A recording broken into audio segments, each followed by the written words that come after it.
ಈ ಬಜೆಟ್ನಲ್ಲಿ ಸಾಕಷ್ಟು ಪ್ರಶ್ನೆಗಳಿವೆ. ಆ ಪ್ರಶ್ನೆಗಳೇನು ಅಂತ ಹೇಳಿದ್ರೆ, ಒಂದು ಅತಿ ಮುಖ್ಯವಾಗಿ ಸಾಲ ಮನ್ನಾ ವಿಚಾರದ ಕಥೆ ಏನಾಯಿತು, ಎಷ್ಟು ಸಾಲ ಮನ್ನಾ ಮಾಡ್ತೀವಿ ಅಂತ ಹೇಳಿದ್ರು, ಎಷ್ಟನ್ನ ಕುಮಾರಸ್ವಾಮಿ ಅವರು ಸಾಲ ಮನ್ನಾ ಆಗಿ ಮಾಡ್ತಾ ಇದ್ದಾರೆ, ಒಂದು ಪ್ರಶ್ನೆ. ಆನಂತರದಲ್ಲಿ ನಾವಿಲ್ಲಿ ಅಬ್ಸರ್ವ್ ಮಾಡ್ತಾ ಬಂದಾಗ ಇವರು ಮಾಸಾಶನ ವೃದ್ಧರಿಗೆ ನಾನು ತಿಂಗಳಿಗೆ 6,000 ರೂಪಾಯಿ ಕೊಟ್ಟು ಬಿಡ್ತೀನಿ ಅಂತೇಳಿ ಪ್ರಣಾಳಿಕೆಯಲ್ಲಿ ಮಾತನಾಡಿದ್ರು. ನಿಜಕ್ಕೂ ಕರ್ನಾಟಕದ ಎಲ್ಲಾ ವೃದ್ಧರಿಗೂ 6,000 ರೂಪಾಯಿ ತಿಂಗಳಿಗೆ ಮಾಸಾಶನ ಸಿಗ್ತಾ ಇದೆಯಾ, ಆ ರೀತಿ ಏನಾದ್ರು ಅನೌನ್ಸ್ ಮಾಡಿದ್ರ ಅಂತ ಒಂದು. ಗರ್ಭಿಣಿಯರಿಗೆ ಬಾಣಂತಿಯರಿಗೆ ತಿಂಗಳಿಗೆ ನಾನು 6,000 ಕೊಡ್ತೀನಿ ಅಂತ ಹೇಳಿದ್ರು, ಅದು ಜಾರಿ ಆಯ್ತಾ? ಇದು ಒಂದು ವಿಚಾರದಲ್ಲಿ. ಇಂದಿರಾ ಕ್ಯಾಂಟೀನ್ ಕತೆ ಏನಾಯ್ತು, ಅದನ್ನೇನು ಮಾಡಿದ್ರು, ಇನ್ನೊಂದು ಪ್ರಶ್ನೆ ಬರುತ್ತೆ. ಕರಾವಳಿ ಭಾಗದ ಶಾಸಕರು ಎಲ್ಲರೂ ಕೂಡ ಮುಖ್ಯಮಂತ್ರಿಗಳಿಗೆ ಮುತ್ತಿಗೆ ಹಾಕ್ತಾ ಇದ್ದಾರೆ. ಕರಾವಳಿಗೆ ಯಾಕೆ ಸ್ವಾಮಿ ಏನು ಕೊಟ್ಟಿಲ್ಲ, ನೀವು ಯಾವುದೇ ಘೋಷಣೆ ಮಾಡಿಲ್ಲ ಅಂತ ಹೇಳಿ ಏನಾಗ್ತಿದೆ ನೋಡೋಣ. ಬಾಟೋಲುಗಳ ನಗರ ಆಗಿದೆ. ಮಳೆ ಬಂದ್ರೆ ಇಡೀ ಬೆಂಗಳೂರು ಮುಳುಗೋಗ್ತೈತೆ. ಯಾವುದು ಮೆನ್ಷನ್ ಇಲ್ಲ ಇದರಲ್ಲಿ. ಕೋಲಾರದ ಬಗ್ಗೆ ಮೆನ್ಷನ್ ಇಲ್ಲ, ಇಡೀ ಕೋಲಾರದ ಅಭಿವೃದ್ಧಿ ಬಗ್ಗೆ ಏನು ಮೆನ್ಷನ್ ಇಲ್ಲ. ಆದ್ರೆ ಹಾಸನದ ಬಗ್ಗೆ ಮೆನ್ಷನ್ ಮಾಡಿದ್ದಾರೆ. ಅದೇ ರೀತಿ ಕರಾವಳಿ ಬಗ್ಗೆ ಯಾವುದೇ ರೀತಿ ಅಭಿವೃದ್ಧಿ ಕಾರ್ಯಗಳ ಯೋಜನೆಗಳಲ್ಲಿಲ್ಲ. ವಿಶೇಷವಾಗಿ ಉತ್ತರ ಕರ್ನಾಟಕದ ಎಲ್ಲ ಯೋಜನೆಗಳನ್ನ ನಿರ್ಲಕ್ಷ್ಯ ಮಾಡಿದ್ದಾರೆ. ಉತ್ತರ ಕರ್ನಾಟಕಕ್ಕೆ ಏನು ಕೊಟ್ಟಿಲ್ಲ ಇದರಲ್ಲಿ. ನೀರಾವರಿ ಬಗ್ಗೆ, ಕೃಷ್ಣೆ ಬಗ್ಗೆ ಮೆನ್ಷನ್ ಮಾಡಿಲ್ಲ ಅವರು. ಸುಮ್ಮನೆ ಶಿವಮೊಗ್ಗದ ಬಗ್ಗೆ ಮೆನ್ಷನ್ ಮಾಡಿದ್ದಾರೆ, ಸುಮ್ಮನೆ ಮೂಗುಗೆ ತುಪ್ಪ ಸವರೋ ಅಂತ ಕೆಲಸವನ್ನ ಮಾಡಿದ್ದಾರೆ. ವಿಶೇಷವಾಗಿ ಯಾರು ಬಡವರಿದ್ದಾರೆ, ವಿದ್ಯುತ್ ಉಪಯೋಗ ಮಾಡ್ತಾರೆ, ಅವ್ರ ಮೇಲೆ ಟ್ಯಾಕ್ಸ್ ಹಾಕಿದ್ದಾರೆ. ಪೆಟ್ರೋಲ್ ಡೀಸೆಲ್ ಮೇಲೆ ಈಗಾಗಲೇ ಜಾಸ್ತಿ ಇದೆ, ಅದರ ಮೇಲೆ ಟ್ಯಾಕ್ಸ್ ಅನ್ನ ಮಾಡಿದ್ದಾರೆ. ಪೆಟ್ರೋಲ್ ಡೀಸೆಲ್ ಮೇಲೆ ಸುಮಾರು ₹1.15 ಹೆಚ್ಚು ಹಣವನ್ನ ಜಾಸ್ತಿ ಮಾಡಿದ್ದಾರೆ. ಇದು ಬಡವರ ಪರವಾಗಿನ? ಏನು ಕುಮಾರಸ್ವಾಮಿಯವರು ಹೇಳ್ತಾ ಇದ್ರು, ನಾನು ರೈತರ ಪರ ಬಡವರ ಪರ. ಏನು ಟ್ಯಾಕ್ಸು ಪೆಟ್ರೋಲ್ ಡೀಸೆಲ್ ಟ್ಯಾಕ್ಸ್ ಜಾಸ್ತಿ ಮಾಡೋ ಅಂಥದ್ದು, ಜನಸಾಮಾನ್ಯರು ಉಪಯೋಗ ಮಾಡುವಂತ ವಿದ್ಯುತ್, ಪೆಟ್ರೋಲ್ ಡೀಸೆಲ್ ಇದರ ಮೇಲೆ ಜಾಸ್ತಿ ಮಾಡಿರುವಂಥದ್ದು. ಇದನ್ನ ಬಿಜೆಪಿ ಖಂಡಿಸ್ತದೆ. ಇದರ ವಿರುದ್ಧ ಯಡಿಯೂರಪ್ಪನವರ ನೇತೃತ್ವದಲ್ಲಿ ರಾಜ್ಯಾದ್ಯಂತ ಹೋರಾಟಗಳನ್ನ ನಾವು ಮಾಡ್ತೀವಿ. ಈ ಬಡ್ಜೆಟ್ ವಿರುದ್ಧವಾದಂತ ಹೋರಾಟವನ್ನ ನಾವು ಮಾಡ್ತೀವಿ. ಇದು ಹಾಸನಕ್ಕೆ ಸೀಮಿತವಾದಂತ ಬಡ್ಜೆಟ್. ಆರ್ ಅಶೋಕ್ ಅವರು ಬಲವಾಗಿ ಇದೇ ಕುಮಾರಸ್ವಾಮಿ ಅವರ ಬಜೆಟ್ ಅನ್ನ ವಿರೋಧ ಮಾಡ್ತಾ ಇದ್ದಾರೆ. ಏನು ಸ್ವಾಮಿ, ಈಗಾಗಲೇ ಜಾಸ್ತಿ ಡೀಸೆಲ್ ಜಾಸ್ತಿ ಅಂತ ನಾವು ಮಾತನಾಡ್ತಾ ಇದ್ದೀವಿ, ಇವರು ಇದ್ರ ಮೇಲೆ ಸೆಸ್ ಅನ್ನ ಜಾಸ್ತಿ ಮಾಡಿ ಜನಸಾಮಾನ್ಯರಿಗೆ ಹೊರೆ ಮಾಡ್ತಾ ಇದ್ದಾರೆ. ಪೆಟ್ರೋಲ್ ಮೇಲೆ 30% ಸೆಸ್ ಏರಿಕೆ ಮಾಡಲಾಗಿದೆ. ಆ ಮೂಲಕವಾಗಿ ಪೆಟ್ರೋಲ್ ಬೆಲೆನೂ ಜಾಸ್ತಿ, ಡೀಸೆಲ್ ಬೆಲೆನೂ ಜಾಸ್ತಿ ಅನ್ನಾಗಿ ಮಾಡಲಾಗ್ತಾ ಇದೆ ಇಲ್ಲಿ. ಹಾಗಾಗಿ ಇದನ್ನ ಯಾಕೆ ಸಹಿಸಿಕೊಳ್ಬೇಕು ನಾವು ಅಂತ ಕೂಡ ಒಂದು ಪ್ರಶ್ನೆಯನ್ನ ಇಲ್ಲಿ ಆರ್ ಅಶೋಕ್ ಅವರು ರೈಸ್ ಮಾಡಿದ್ರು. ಜೊತೆಗೆ ಕರಾವಳಿಯನ್ನ ನೆಗ್ಲೆಕ್ಟ್ ಮಾಡಿದ್ರು, ಮಲೆನಾಡನ್ನ ಇವರು ಕಡೆಗಣಿಸ್ತಾ ಇದ್ದಾರೆ, ಉಡುಪಿ ಚಿಕ್ಕಮಗಳೂರನ್ನ ಆ ಕಡೆ ಗಮನವೇ ಕೊಟ್ಟಿಲ್ಲ, ಶಿವಮೊಗ್ಗ ಬಗ್ಗೆ ಸುಮ್ಮನೆ ಮಾತನಾಡಿ ಕೈ ಬಿಟ್ಬಿಟ್ಟಿದ್ದಾರೆ, ಅದನ್ನ ಉತ್ತರ ಕರ್ನಾಟಕ ಸಂಪೂರ್ಣವಾಗಿ ನಿರ್ಲಕ್ಷ್ಯ ಮಾಡಿದ್ದಾರೆ ಅಂತ ಹೇಳಿ ಅವರು ಮಾತನಾಡ್ತಾರೆ. ಹಾಗೂ ಆ ಜನರ ಬಗೆಗಿನ ಭಾವನೆ ಜಾಸ್ತಿ, ಹಾಗೂ ಅಲ್ಪಸಂಖ್ಯಾತ ಸಮುದಾಯಕ್ಕೆ ಏನೂ ಬರಲಿಲ್ಲ ಅನ್ನೋ ಭಾವನೆಯನ್ನು ಮೂಡುವಂತಿದೆ.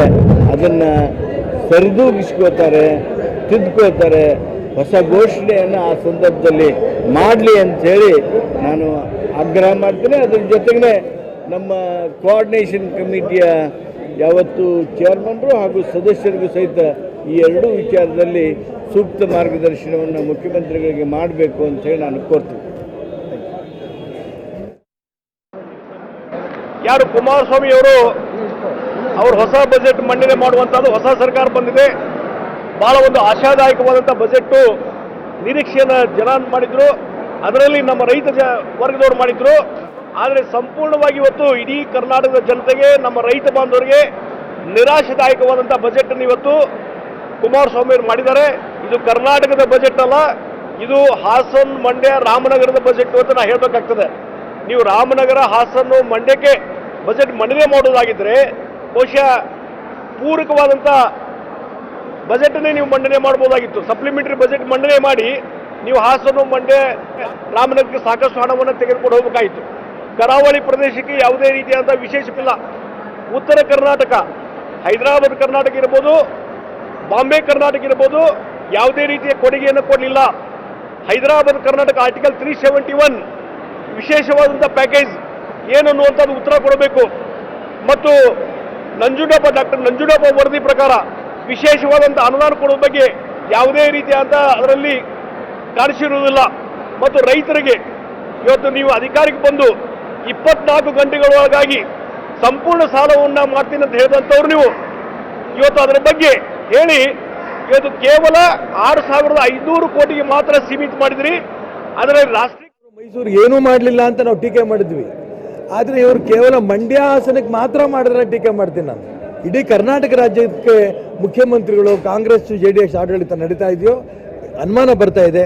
ಒಟ್ಟಾರೆ ಇಡೀ ರಾಜ್ಯದ ಎಲ್ಲ ವರ್ಗದ ಜನಗಳಿಗೆ ಧೋಕಾ ಮಾಡಿರೋಂಥ ಧೋಕಾ ಬಜೆಟ್ ಇದನ್ನ ಅಂತ ತುಂಬ ನೊಂದು ಹೇಳ್ತೇನೆ ನಾನು. ಎಲ್ಲರೂ ನೇಕಾರರು, ಎಲ್ರಿಗೂ ನೇಕಾರರ ಬಗ್ಗೆನೂ ಇಲ್ಲ, ಅದು ಹಿಂದುಳಿದವ್ರ ಬಗ್ಗೆನೂ ವಿಶೇಷವಾಗಿ ಏನೂ ಇಲ್ಲ. ಈ ರೀತಿ ದಲಿತರ ಬಗ್ಗೆ ಅಲ್ಲೊಂದು ಇಲ್ಲೊಂದು ಹೇಳಿದ್ದಾರೆ, ಇಲ್ಲ ಅಂತ ನಾನು ಹೇಳಲ್ಲ.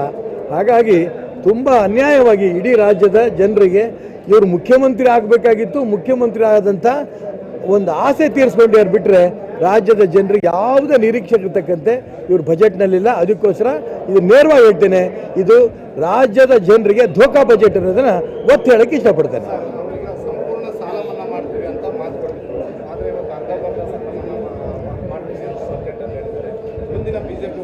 ಭಾರತೀಯ ಜನತಾ ಪಾರ್ಟಿ ನಾವು ಈಗಾಗಲೇ ಹೇಳಿದ್ದೀವಿ, ರೈತರ ಸಾಲವನ್ನು ಸಂಪೂರ್ಣ ನಾವು ಮನ್ನಾ ಮಾಡ್ತೀವಿ ಅಂತ ಹೇಳಿದ್ರು, ಮಾಡಿಲ್ಲ.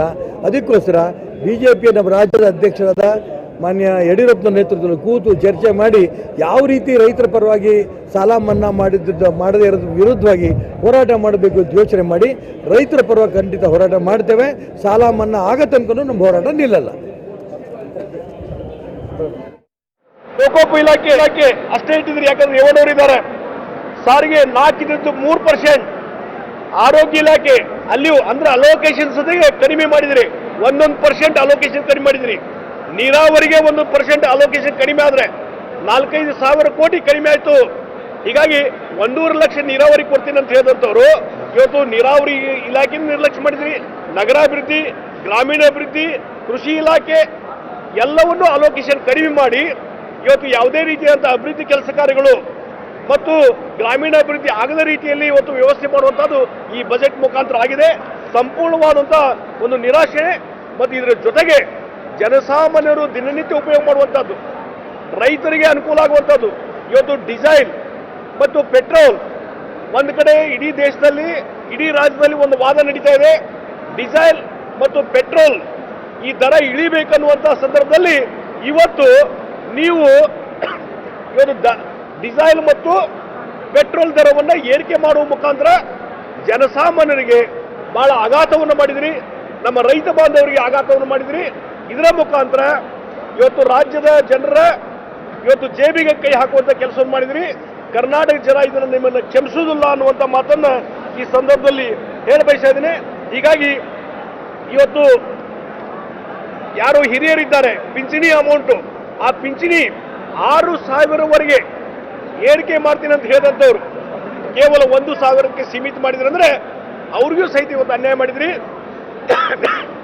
ಈ ಚುನಾವಣೆಯಲ್ಲಿ ಏನು ಭರವಸೆ ಕೊಟ್ಟಿದ್ರಿ ಅದು ಬೋಗಸ್ ಭರವಸೆ, ಸುಳ್ಳು ಭರವಸೆ ಅನ್ನುವಂಥದ್ದು ಪ್ರೂವ್ ಆಗಿದೆ. ಇವತ್ತು ಜನ ವಿರೋಧಿ, ರೈತ ವಿರೋಧಿ ಅಂತ ಬಜೆಟ್ಟು ನಿರಾಶಾದಾಯಕವಾದಂಥ ಬಜೆಟ್ ಅಂತೇಳಿ ನಾನು ಸ್ಪಷ್ಟವಾಗಿ ಹೇಳ್ತೀನಿ. ಹೀಗಾಗಿ ಇವತ್ತು ಇಡೀ ಕರ್ನಾಟಕ ಜನತೆ, ಇಡೀ ಕರ್ನಾಟಕದ ರೈತರು ನಿಮಗೆ ಹಿಡಿ ಶಾಪ ಆಗ್ತಾ ಇದ್ದಾರೆ ಅನ್ನುವಂಥ ಮಾತನ್ನ ಸ್ಪಷ್ಟವಾಗಿ ಹೇಳ್ತಾ ಇದ್ದಾರೆ.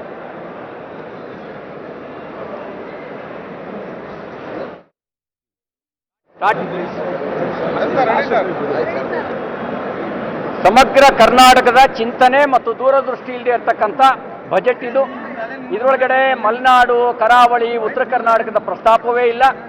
1-2-3 ಜಿಲ್ಲೆಗಳಿಗೆ ಸ್ಟಾಪ್ ಕೊಟ್ಟು ಅಲ್ಲಿಂದ ನಾಪತ್ತೆ ಆಗಿರ್ತಕ್ಕಂಥ ಕರ್ನಾಟಕದ ಚಿಂತನೆಯೇ ಇಲ್ಲದೆ ಇರತಕ್ಕಂಥ ಒಂದು ಕೆಟ್ಟ ಬಜೆಟನ್ನು ಮುಖ್ಯಮಂತ್ರಿ ಕುಮಾರಸ್ವಾಮಿ ಅವರು ಮಂಡಿಸಿದ್ದಾರೆ. ನಾನು ಅವ್ರಿಗೆ ಕೇಳಿಕ್ಕೆ ಬಯಸ್ತೇನೆ, ನೀವು ಹೇಳಿದ್ರಿ ರೈತರ ಎಲ್ಲ ಬಗೆಯ ಸಾಲ ಮನ್ನಾ, ಎಲ್ಲಿ ಎಲ್ಲ ಬಗೆಯ ಸಾಲ ಮನ್ನಾ, ಎಲ್ಲ ಅಭಿವೃದ್ಧಿ ಸಾಲ ಮನ್ನಾ ಎಲ್ಲಿ ಮಾಡಿದಿರಿ? ಕೇವಲ ಬೆಳೆ ಸಾಲಕ್ಕೆ ಸೀಮಿತವಾಗಿ 2 ಲಕ್ಷ ರೂಪಾಯಿವರೆಗೂ ಮಾತ್ರ ಮನ್ನಾ ಮಾಡುವ ಘೋಷಣೆಯನ್ನು ಮಾಡಿದ್ದೀರಿ. ಆದರೆ ಎಲ್ಲ ಬಗೆಯ ಸಾಲ ಅಂತೇಳಿ ಮೋಸ ಮಾಡಿದ್ದೀರಿ. ರೈತರು ಸಾಲ ಮಾಡಿರೋದೇ ಬೋರ್ವೆಲ್ಗಾಗಿ, ರೈತರು ಸಾಲ ಮಾಡಿರೋದೇ ಅಭಿವೃದ್ಧಿಗಾಗಿ, ಅದೇ ಸುಸ್ತಿಯಾಗಿರೋದು. ಅವನನ್ನು ಋಣಮುಕ್ತ ಮಾಡ್ತೀನಿ ಅಂತ ಹೇಳಿದ್ರೆ ಅಭಿವೃದ್ಧಿ ಸಾಲ ಮನ್ನಾ ಮಾಡಿದಲೇ ಋಣಮುಕ್ತ ಹೇಗೆ ಮಾಡೋಕ್ಕಾಗುತ್ತೆ? ನೀವು ಎಲ್ಲಿ ಮಾಡಿದ್ದೀರಿ ಮನ್ನಾ? ನಾನು ಅವ್ರಿಗೆ ಕೇಳಿಕ್ಕೆ ಬಯಸ್ತೇನೆ, ನೀವು ಹೇಳಿದ್ರಿ ಬಡ ಕುಟುಂಬದ ಹೆಣ್ಣುಮಕ್ಕಳ ಕುಟುಂಬ ನಿರ್ವಹಣೆಗಾಗಿ ತಿಂಗಳಿಗೆ 2,000 ರೂಪಾಯಿ ಕೊಡ್ತೀವಿ. ನಾವು ನಿರೀಕ್ಷೆಯಲ್ಲಿದ್ವಿ, ಎಲ್ಲಿ ಕೊಟ್ಟಿದ್ದೀರಿ ದುಡ್ಡನ್ನು ನೀವು? 65 ವರ್ಷ ವಯಸ್ಸಾದವರಿಗೆ 6,000 ರೂಪಾಯಿ, 80 ವರ್ಷ ವಯಸ್ಸಾದವರಿಗೆ 8,000 ರೂಪಾಯಿ ನೀವು ಪ್ರಸ್ತಾಪ ಮಾಡಿದ್ರಿ ಬಜೆಟ್ ನಿಮ್ಮ ಪ್ರಣಾಳಿಕೆಯಲ್ಲಿ. ಎಲ್ಲಿ ಕೊಟ್ಟಿದ್ದೀರಿ? ಇದರಲ್ಲಿ ಒಂದು ರೀತಿ ತಾರತಮ್ಯ ಸ್ಪಷ್ಟವಾಗಿ ಕಾಣ್ತಾ ಇದೆ. 1, 2, 3 ಜಿಲ್ಲೆಗಳನ್ನು ಹೊರತುಪಡಿಸಿದರೆ ಉಳಿದ ಜಿಲ್ಲೆಯ ಪ್ರಸ್ತಾಪನೆ ಇಲ್ಲ. ಸಮಗ್ರ ಕರ್ನಾಟಕದ ಅಭಿವೃದ್ಧಿಯ ಚಿಂತನೆ ಇಲ್ಲದೆ ಇರತಕ್ಕಂಥ ಕೆಟ್ಟ ಬಜೆಟ್ ಇದು. ಅದರಲ್ಲೂ ನಮ್ಮ ಜಿಲ್ಲೆಗೆ, ಚಿಕ್ಕಮಗಳೂರು ಜಿಲ್ಲೆಗೆ ಮೋಸ ಮಾಡುವಂಥ ಕೆಲಸ ಮಾಡಿದ್ದಾರೆ. ನಾವು ಆಸ್ಪತ್ರೆ ಅಪ್ಗ್ರೇಡ್ ಕೇಳಿದ್ವಿ, ಸಮಗ್ರ ನೀರಾವರಿ ಕೇಳಿದ್ವಿ. 5 ಜಿಲ್ಲೆ ಹುಡ್ತವ್ರಿ ನಮ್ಮ ಜಿಲ್ಲೆನಲ್ಲಿ 5 ನದಿಗಳು ಹುಡ್ತವೆ ಚಿಕ್ಕಮಗಳೂರು ಜಿಲ್ಲೆನಲ್ಲಿ. ನೀರಾವರಿ ಯೋಜನೆ ಇಲ್ಲ ಅಂತಂದರೆ ಮೋಸ ತಾನೇ. ಅದಕ್ಕಾಗಿ ನಾವು ಕೂಡ ಒಂದು ಹೋರಾಟದ ಯೋಜನೆಯನ್ನು, ಚಿಂತನೆಯನ್ನು ನಾವು ಜಿಲ್ಲೆಯ ಪ್ರಮುಖರ ಜೊತೆಯಲ್ಲಿ ಕೂತ್ಕೊಂಡು ಮಾಡ್ತೇವೆ. ಅದು ಅನ್ಯಾಯ ಮಾಡಿರ್ತಕ್ಕಂಥ ಬಜೆಟ್ಟು. ಈ ಬಜೆಟ್ಟು ತಾರತಮ್ಯದ ಬಜೆಟ್ಟು, ಈ ಬಜೆಟ್ಟು ಪೂರ್ವಾಗ್ರಹದ ಬಜೆಟ್ಟು. ಈ ಬಜೆಟ್ನಲ್ಲಿ ಸಮಗ್ರ ಕರ್ನಾಟಕದ ಅಭಿವೃದ್ಧಿಯ ಚಿಂತನೆ ಇಲ್ಲ. ಬದಲಿಗೆ ಸಮಗ್ರ ಕರ್ನಾಟಕಕ್ಕೆ ಸಮಗ್ರ ಕರ್ನಾಟಕಕ್ಕೆ, ಆದರೆ ಅಭಿವೃದ್ಧಿ ಸಮಗ್ರ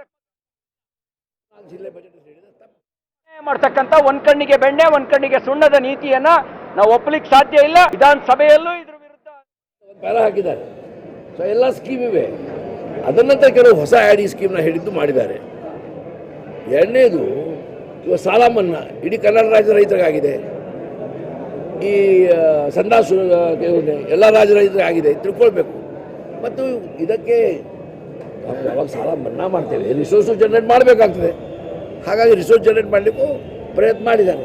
ನನ್ನ ದೃಷ್ಟಿಯಿಂದ ಒಂದು ಯೋಗ್ಯವಾದ ರಾಜ್ಯದ ಸರ್ವಾಂಗೀಣ ಅಭಿವೃದ್ಧಿಯಿಂದ, ರಾಜ್ಯದ ಜನರ ಹಿತದೃಷ್ಟಿಯಿಂದ, ಮುಖ್ಯವಾಗಿ ರೈತರ ಅನ್ನದಾತ ಹಿತದೃಷ್ಟಿಯಿಂದ ಇದು ಒಂದು ಒಳ್ಳೆಯ ಬಜೆಟ್ ಅಂತ ನಾನು ಭಾವಿಸ್ತೇನೆ. ಓಕೆ,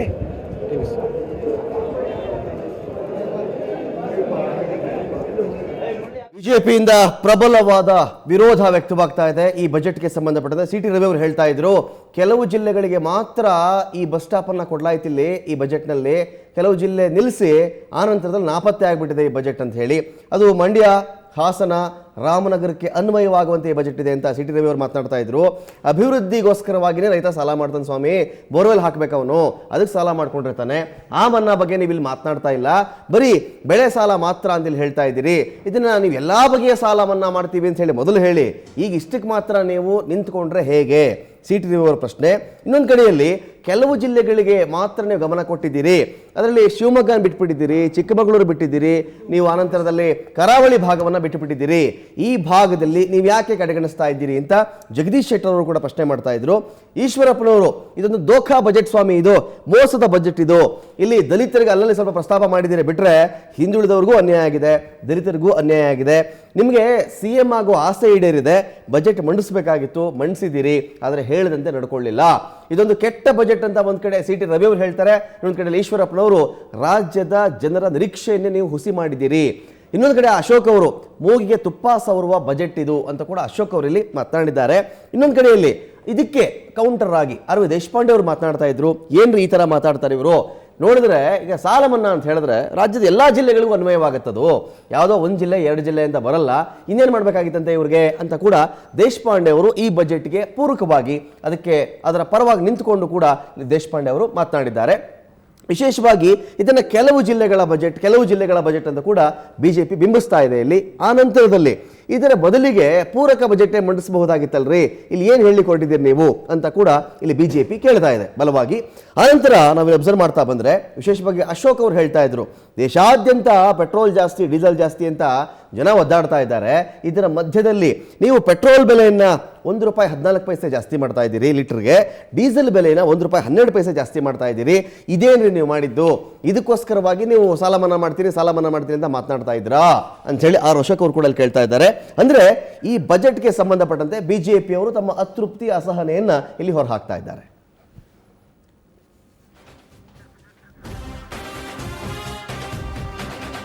ಇದರ ಮಧ್ಯದಲ್ಲಿ ಇದೇ ಬಜೆಟ್ ವಿಚಾರಕ್ಕೆ ಸಂಬಂಧಪಟ್ಟಂತೆ ಮೈತ್ರಿ ಸರ್ಕಾರದ ಎಚ್ ಕೆ ಪಾಟೀಲ್ ತಮ್ಮ ಅಸಮಾಧಾನ ಹೊರಹಾಕ್ತಾ ಇದ್ದಾರೆ. ಉತ್ತರ ಕರ್ನಾಟಕ ಭಾಗವನ್ನ ಈ ಬಜೆಟ್ನಲ್ಲಿ ನಿರ್ಲಕ್ಷ್ಯ ಮಾಡಲಾಗಿದೆ.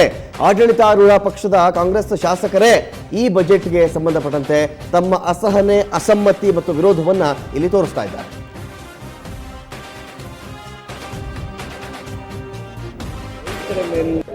ಬಹಳ ಗಂಭೀರವಾಗಿರ್ತಕ್ಕಂಥ, ಧೈರ್ಯವಾಗಿರ್ತಕ್ಕಂಥ ನಿರ್ಣಯವನ್ನು ತೆಗೆದುಕೊಂಡಿದ್ದಾರೆ. 34,000 ಕೋಟಿ ರೂಪಾಯಿಯ ರೈತರ ಮೇಲಿದ್ದಂಥ ಹೊರೆಯನ್ನು ಇವತ್ತು ಸರ್ಕಾರ ಸಂಪೂರ್ಣವಾಗಿ ಕೆಳಗಿಳಿಸಿದೆ.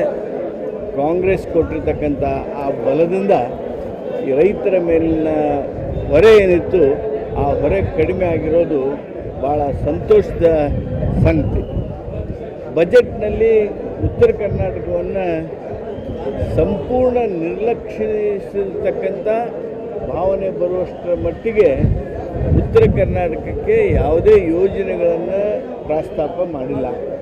ಅದರ ಜೊತೆಗೇ ಅಲ್ಪಸಂಖ್ಯಾತರ ವಿಚಾರದಲ್ಲಿ ಭಾಳ ದೊಡ್ಡ ಘೋಷಣೆಗಳನ್ನು ನಾವು ಅಪೇಕ್ಷೆ ಮಾಡ್ತಾಯಿದ್ವಿ. ಅದರಲ್ಲೂ ಈ ಸರ್ಕಾರ ಬರೋದಕ್ಕೆ ಭಾಳಷ್ಟು ಕಾರಣ ಆಗಿರ್ತಕ್ಕಂಥ ಅಲ್ಪಸಂಖ್ಯಾತ ಸಮುದಾಯ ಅದನ್ನು ನಿರೀಕ್ಷೆ ಮಾಡ್ತಾಯಿತ್ತು. ಆ ನಿರೀಕ್ಷೆ ಇವತ್ತು ಹುಸಿಯಾಗಿದೆ. ಸನ್ಮಾನ್ಯ ಕುಮಾರಸ್ವಾಮಿ ಅವರು ತಮ್ಮ ಬಜೆಟ್ ಮೇಲಿನ ಉತ್ತರದ ಸಂದರ್ಭದಲ್ಲಿ ಉತ್ತರ ಕರ್ನಾಟಕಕ್ಕೆ ಆಗಿರ್ತಕ್ಕಂಥ ಅನ್ಯಾಯ ಹಾಗೂ ಆ ಜನರ ಬಗೆಗಿನ ಭಾವನೆಯ ಘಾಸಿ ಹಾಗೂ ಅಲ್ಪಸಂಖ್ಯಾತ ಸಮುದಾಯಕ್ಕೆ ಏನೂ ಬರಲಿಲ್ಲ ಅನ್ನುವ ಭಾವನೆಯನ್ನು ಮೂಡುವಂತಿದೆ. ಅದನ್ನು ಸರಿದೂಗಿಸ್ಕೋತಾರೆ, ತಿದ್ದುಕೋತಾರೆ, ಹೊಸ ಘೋಷಣೆಯನ್ನು ಆ ಸಂದರ್ಭದಲ್ಲಿ ಮಾಡಲಿ ಅಂಥೇಳಿ ನಾನು ಆಗ್ರಹ ಮಾಡ್ತೀನಿ. ಅದರ ಜೊತೆಗೇ ನಮ್ಮ ಕೋಆರ್ಡಿನೇಷನ್ ಕಮಿಟಿಯ ಯಾವತ್ತು ಚೇರ್ಮನ್ರು ಹಾಗೂ ಸದಸ್ಯರಿಗೂ ಸಹಿತ ಈ ಎರಡೂ ವಿಚಾರದಲ್ಲಿ ಸೂಕ್ತ ಮಾರ್ಗದರ್ಶನವನ್ನು ಮುಖ್ಯಮಂತ್ರಿಗಳಿಗೆ ಮಾಡಬೇಕು ಅಂತೇಳಿ ನಾನು ಕೋರ್ತೀನಿ. ರೈತರಿಗೆ 34,000 ಕೋಟಿಗಳ ಒಂದು ಹೊರೆ ಏನಾಗಿತ್ತೋ ಸಾಲ, ಆ ಸಾಲವನ್ನು ಮನ್ನಾ ಮಾಡಿದ್ದೀರಿ, ಅಭಿನಂದನೆಗಳು ಕುಮಾರಸ್ವಾಮಿ ಅವರೇ. ಆದರೆ ಉತ್ತರ ಕರ್ನಾಟಕ ಭಾಗವನ್ನು ಯಾಕೆ ನಿರ್ಲಕ್ಷ್ಯ ಮಾಡಿದ್ರಿ, ಅಲ್ಪಸಂಖ್ಯಾತರನ್ನ ಯಾಕೆ ನಿರ್ಲಕ್ಷ್ಯ ಮಾಡಿದ್ದೀರಿ ಅಂಥೇಳಿ ಮೈತ್ರಿ ಪಕ್ಷದ ಅಂದರೆ ಕಾಂಗ್ರೆಸ್ ಪಕ್ಷದ HK ಪಾಟೀಲ್ರೆ ಈ ಒಂದು ಬಜೆಟ್ಗೆ ಸಂಬಂಧಪಟ್ಟಂತೆ ತಮ್ಮ ಅಸಮಾಧಾನವನ್ನು ಹೊರಹಾಕ್ತಾ ಇದ್ದಾರೆ. ಕಾಂಗ್ರೆಸ್ ಶಾಸಕರೇ ಇಲ್ಲಿ ಬಜೆಟ್ ಬಗ್ಗೆ ಅಪಸ್ವರ ಎತ್ತಿರೋದು ಒಂದು ರೀತಿಯಲ್ಲಿ ಹಾಲಿ ಮುಖ್ಯಮಂತ್ರಿ ಕುಮಾರಸ್ವಾಮಿ ಅವರಿಗೆ ಇರುಸುಮುರುಸು ಆಗಬಹುದೇನೋ. ಕುಮಾರಸ್ವಾಮಿ ಅವರ ಬಜೆಟ್ಗೆ ಸಂಬಂಧಪಟ್ಟಂತೆ ತಮ್ಮ ಅಸಮಾಧಾನವನ್ನು, ಅಸಮ್ಮತಿಯನ್ನು ಅವರು ಇಲ್ಲಿ ತೋರಿಸ್ತಾ ಇದ್ದಾರೆ. ಉತ್ತರ ಕರ್ನಾಟಕ ಭಾಗಕ್ಕೆ ಯಾಕೆ ಇಂಥ ಅನ್ಯಾಯವನ್ನು ನೀವು ಮಾಡಿದ್ದೀರಿ, ನಮಗೆ ನಿರ್ಲಕ್ಷ್ಯ ಯಾಕೆ ಮಾಡಿದ್ರಿ ನೀವು ಅಂತ ಹೇಳಿ ಉತ್ತರ ಕರ್ನಾಟಕದ ಪರವಾಗಿ HK ಪಾಟೀಲ್ ಧ್ವನಿಯನ್ನು ರೈಸ್ ಮಾಡ್ತಾ ಇದ್ದಾರೆ.